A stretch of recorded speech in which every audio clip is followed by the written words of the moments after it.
Hello guys! Hello Air Signs, Gemini, Libra, and Aquarius. Welcome dito sa aking channel, Kapalaran na 888. Air Signs, Gemini, Libra, and Aquarius. I hope na makuha mo yung energy.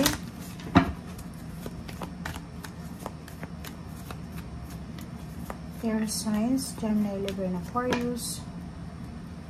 Okay. So, meron kang 14.5 message of concern. Meron 14.4.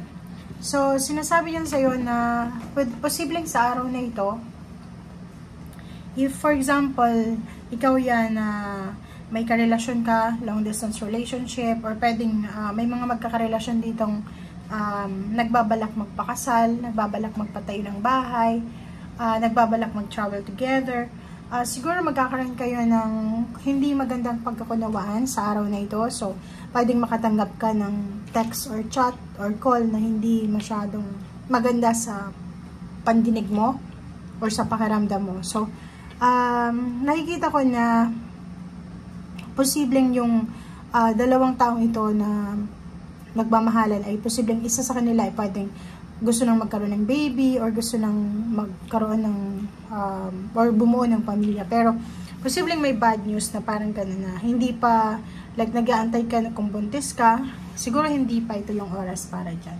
Okay? Wait lang guys.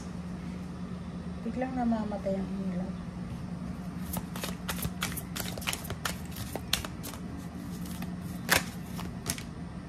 Okay. So, distant thunder.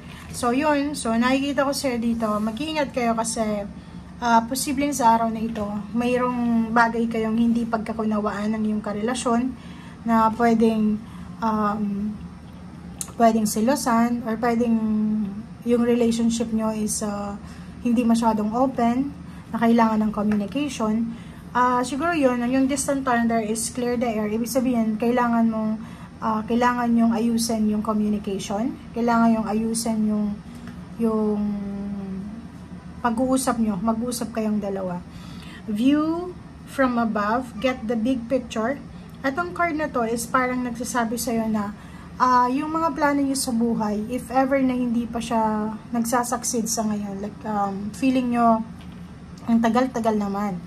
Like kung mag-asawa, diba? Ang tagal nang nag-aantay ng baby, naghahanap ng lugar kung saan sila magsisimula, like saan ba sila titira, nag-iipon ng pera pero hindi makaipon-ipon, nag-aantay ng promosyon, salary increase, or pwedeng naghihintay ng yung ililipas siya ng branch sa mas malapit na tinitirhan, wala pa. So dito sinasabi na get the big picture, huwag kang maging negative, okay? Isipin mo na parating na siya, isipin mo yung positive, isipin mo yung outcome ng ginagawa mo sa ngayon.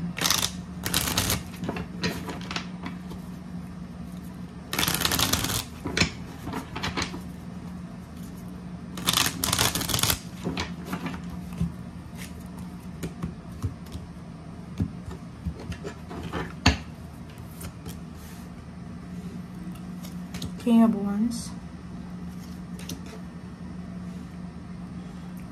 Tingnan mo. Nakikita ko sa'yo dito, posibleng may mag-o-offer sa'yo ng trabaho. Or pwedeng may mag-o-offer sa'yo ng love. Or pwedeng in a relationship ka, silosa yung isa sa inyo. May nag-offer sa'yo ng work. Or pwedeng business. Hindi ka makapag-desisyon kasi hindi mo alam kung alin yung susundin mo. Nakikita ko sa'yo dito, if ever then na may asawa ka, mag-iingat ka. Kasi ang daming temptation dito. Pwedeng pagsisihan yung bawat desisyon. So, mag-iingat ka kasi temptation to eh. Lalo yung may asawa. May asawa lang or may mga relationship na ka-live-in, girlfriend, boyfriend, parang ganun. Kasi, itong offer na to ng Page of Cups, parang ino-offer sa yung future. Pwedeng boss mo siya. Ino-offeran ka niya ng relationship, like intimate, maging part ng kanyang buhay. ipopromote ka. Parang mga offer siyang mga, alam mo na. And, nakikita ko siya dito na pag nagkamali ka dyan, pwede kang magsisi sa bandang huli. And isipin mo na, hindi lang sa company na yan, pwede kang makakuha. Kasi, lumabas ka sa comfort zone mo, lumabas ka dyan sa lugar na yan, makakukuha ka ng trabaho, ng negosyo, or anything na hindi mo kailangan sakripisyo yung pagmamahal mo, yung pamilya mo, or paano pa man. Okay, so may paparating dito na occasion, happy moments, may mga wish fulfillment sa pamilya, may mga good news na posibleng dumating, like yung kapamilya mo, posibleng natanggap na sa trabaho, yung kapamilya mo, nakapag-asawa na, yung kapamilya mo, tumas yung posisyon sa trabaho. Pero ikaw dito, nakikita ko, naghihintay ka pala. Okay? Naghihintay ka. Yung iba sa inyo dito, nag-aaral pa. Yung iba sa inyo, nagtatrabaho na, pero since gusto nyong tumaas yung sweldo nyo, tumaas yung posisyon sa trabaho, siguro magde-decide kayo na bumalik sa pag-aaral. Okay? Makinig ka sa sinasabi ng iyong intuition. Ang dami mong obligasyon, marami kang duties, responsibilities, marami kang pinapasan. Like sa trabaho, ikaw yung inaasahan, sa negosyo, ikaw yung inaasahan, sa pamilya, ganun din, ikaw yung breadwinner. Ang dami mong iniisip, diba? So, ang sabi sa'yo dito na make sure na magpahinga ka paminsan-minsan. Okay? Kailangan mo din i-prioritize itong for absorption, rest and rejuvenation, reflection, meditation.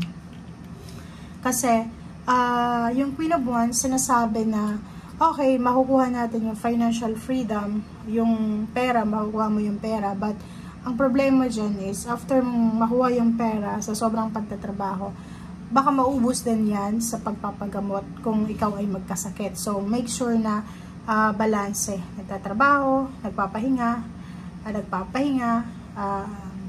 iniisip din yung sarili, parang ganun. So, nakikita ko yung relocation travel.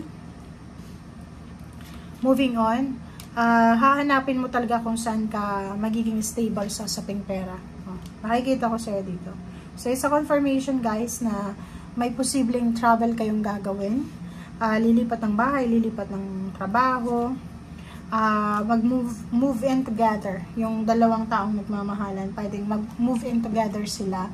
Magdedesisyon silang mag-live-in na, or pwedeng magsisave sila ng pera together. So, para hindi na malaki yung gastos nila every month, na dalawang bahay yung tinitirhan nila, binabayaran. So, parang nakikita natin yung pagsasama ng dalawang taong ito. Okay?